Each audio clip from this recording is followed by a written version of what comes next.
I be moving. Whipping the foreign, I'm cruising. The money I'm speaking is fluent. All of my business booming. Stacking my cash in abundance. All of my family funded.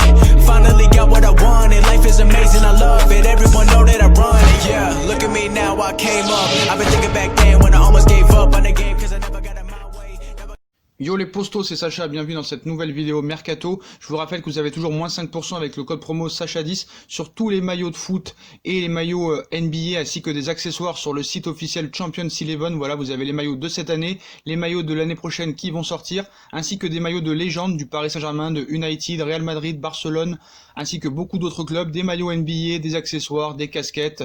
Donc faites-vous plaisir les postos, moins 5% avec le code promo Sacha10. Et on commence avec Philippe Coutinho en route pour l'Angleterre. Prêté par le FC Barcelone cette saison, le milieu offensif Philippe Coutinho, 27 ans, 21 matchs et 8 buts en Bundesliga cette saison, ne sera pas conservé par le Bayern de Munich, qui a décidé de ne pas lever l'option d'achat fixée à 120 millions d'euros, ne figurant pas dans les plans des Blaugrana. Le Brésilien va être poussé vers la sortie à l'occasion du prochain mercato d'été et selon les informations du quotidien catalan Mundo Deportivo ce jeudi, l'ancien joueur de Liverpool donne sa priorité à un retour en Première Ligue. En Angleterre, Coutinho dispose d'ailleurs de plusieurs pistes avec des intérêts de Newcastle, Chelsea, Manchester United, Arsenal et Leicester City. Financièrement, il s'agit tout de même d'un dossier complexe puisque le Barça ne compte pas brader un élément recruté pour 160 millions d'euros en janvier 2018. L'Olympique Lyonnais veut tenter le gros coup. Mamadou Sakho, en quête d'un défenseur central depuis plusieurs semaines, le club rhodanien plancherait activement sur la piste menant à l'international français. À un an de la fin de son contrat à Crystal Palace, l'ancien parisien pourrait se laisser séduire par le challenge lyonnais. L'Olympique Lyonnais est en ébullition depuis plusieurs semaines entre un Jean-Michel Aulas ultra offensif dans sa croisade pour une reprise de la Ligue 1 et la nomination de Bruno Chéroux au poste de responsable de la cellule recrutement. L'Olympique Lyonnais occupe clairement l'espace médiatique ces derniers jours. En parallèle, le directeur sportif Juninho et ses collaborateurs ont défini les contours du prochain mercato estival. La priorité est donnée au poste de défenseur central. Les performances décevantes de Joachim Andersen ont en effet achevé de convaincre les décideurs lyonnais d'enrôler un nouveau joueur à ce poste clé. Récemment, les noms de Samuel Rijo, Spartak Moscou ou encore Marash Kumbula, Hellas Vérone ont filtré, mais en fait, le club rhodanien viserait beaucoup plus grand pour renforcer sa charnière centrale. Selon les informations de l'équipe, les pensionnaires du Groupama Stadium plancheraient en toute discrétion sur le dossier de Mamadou Sakho, 30 ans, une piste qui a pris de l'épaisseur ces derniers jours au sein du club lyonnais. L'Olympique Lyonnais rêve d'attirer Mamadou Sakho. Fervent admirateur du joueur de Crystal Palace, Rudy Garcia aurait érigé en priorité la venue de l'ancien Parisien cet été. Mais voilà, un tel dossier contient multiples écueils financiers à surmonter. Pas de quoi freiner les ardeurs des dirigeants lyonnais qui lancent les hostilités mi-mai. L'objectif demeure limpide, apporter de la concurrence en charnière centrale, mais aussi du coffre et un certain charisme. Mamadou Sakho remplit toutes ces cases et sa force de caractère lui a déjà permis de renverser des montagnes jadis. Et ça, Rudy Garcia ne l'occulte pas et ne peut rester insensible à un profil qui manque cruellement dans son effectif. À un an de la fin de son contrat à Crystal Palace, l'international français reviendrait en France par la grande porte. Le club anglais ne devrait pas se montrer extrêmement gourmand dans cette affaire, lui qui n'avait pas hésité à débourser 28 millions d'euros pour attirer le Titi parisien dans ses filets. Reste un élément à négocier au mieux dans ce dossier, le salaire du joueur, car l'ancien capitaine du Paris Saint-Germain possède l'un des plus gros salaires de Crystal Palace et l'Olympique Lyonnais devra s'aligner sur les prétentions salariales de l'intéressé. Pour Sakho, le challenge lyonnais peut s'avérer séduisant sur le papier. Blessé depuis janvier dernier, le défenseur central retrouverait la Ligue 1 à un an de l'Euro avec l'équipe de France, même si l'OL ne disputerait peut-être pas l'Europe la saison prochaine. S'imposer dans le Rhône pourrait lui permettre de postuler à un retour chez les Bleus. Mamadou Sakho portera-t-il les couleurs d'un autre club que le Paris Saint-Germain en Ligue 1 ? L'Olympique Lyonnais y croit fermement. Le Paris Saint-Germain prépare une première offre pour Adam Marusic. Cet été, le club de la capitale va chercher à renforcer les côtés de sa défense. Et pour le flanc droit, le joueur de la Lazio semble être une cible prioritaire. Après les départs annoncés de Layvin Kurzawa et Thomas Meunier libres de tout contrat en fin de saison, le PSG se retrouve à devoir parcourir le marché pour renforcer le poste de latéral sur le côté gauche. La presse portugaise s'est récemment enflammée pour un supposé accord entre le club de la capitale et le FC Porto pour le Brésilien Alex Telles.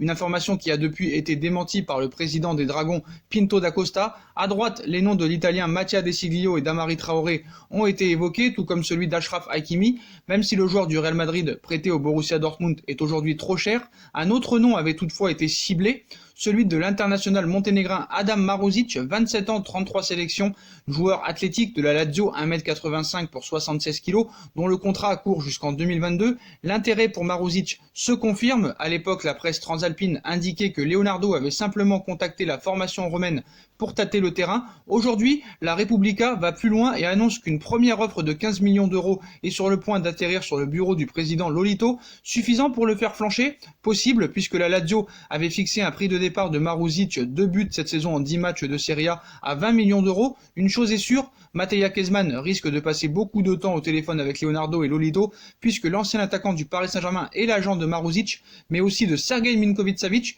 lui aussi souvent annoncé dans le viseur parisien.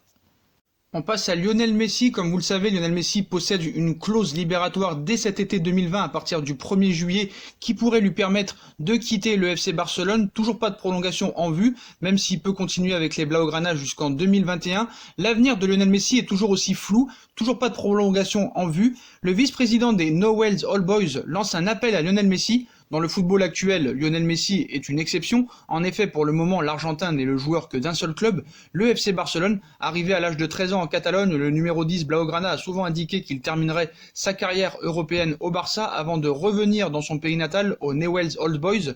Et la porte du club de Rosario est grande ouverte selon le vice-président du club, où il cite « Lionel Messi viendra à Newell's s'il décide de quitter le Barça. Je n'ai aucun contact avec Messi, je ne veux pas le déranger. Claudio Chiappa, le président de la AFA, peut nous aider, il est très ami avec Messi », a déclaré Christian D'Amico, le vice-président des Newell's Old Boys, par des propos rapportés par Sport. En tout cas, Lionel Messi n'a toujours pas prolongé avec le FC Barcelone. Il serait libre cet été s'il veut changer de club, mais en tout cas, il peut rester encore au FC Barcelone jusqu'en 2021. Mais Lionel Messi n'a jamais été aussi proche d'un départ du FC Barcelone.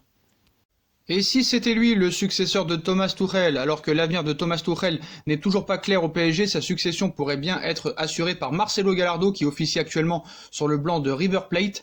Arrivé en 2018 sur le banc du PSG, Thomas Tuchel devait faire passer un cap au club de la capitale en Ligue des Champions, une mission encore loin d'être remplie, même si cette saison pourrait être la bonne, une campagne européenne qui pourrait d'ailleurs être décisive pour l'avenir de l'Allemand. En effet, depuis le retour de Leonardo au PSG, Tuchel a vu la menace s'accentuer au-dessus de lui. Depuis plusieurs mois désormais, il est question de sa succession et de l'entraîneur qui pourrait venir le remplacer. Alors que le profil de Massimiliano Allegri est très apprécié du côté du PSG, on a aussi clamé son intérêt pour Marcelo Gallardo, bien connu du côté du Parc des Princes. Gallardo est un nom qui sera certainement sur la liste. Entraîneur de River Plate depuis 2014, Marcelo Gallardo a réalisé de très belles choses avec le club de Buenos Aires, mais désormais pour l'Argentin, il pourrait être temps de faire le grand saut vers l'Europe et le PSG pourrait bien lui tendre la main. C'est ce qu'a fait savoir Luis Ferrer, collaborateur de Leonardo au sein de la direction parisienne. En effet, pour Infobae, le dirigeant parisien s'est enflammé pour Gallardo, ouvrant au passage la porte à une prochaine arrivée au Paris Saint-Germain où il cite « Lui seul va décider s'il veut aller en Europe. Il aura des offres. Ce qu'il a fait et gagné en Argentine lui permet de pouvoir décider de son avenir. Ce n'est pas un entraîneur qui ira taper aux portes. Il décidera du projet qui le séduit et lui paraît le plus intéressant. Les chances qu'il vienne au Paris Saint-Germain, Gallardo est un nom qui sera certainement sur la liste. À un moment, il aura sa chance dans le futur. Au moment de chercher un remplaçant à Thomas Tuchel, c'est donc vers El Muneco que le PSG pourrait se tourner en cas d'échec de Massimiliano Allegri. Voilà les postos, voilà pour toutes les infos mercato et chaudes de cette matinée. Voilà, dites-moi en commentaire ce que vous en pensez. Puis comme d'habitude, on bombarde la barre de like, on partage, on commente, on s'abonne, on active la petite cloche pour être tenu au courant des vidéos qui vont sortir. On me rejoint sur mes différents réseaux sociaux ainsi que sur Utip, ainsi que sur ma deuxième chaîne YouTube No Feeling. Voilà les postos, je vous souhaite à tous une très bonne vidéo, une très bonne continuation et à très vite dans une nouvelle vidéo les postos. Tchuss.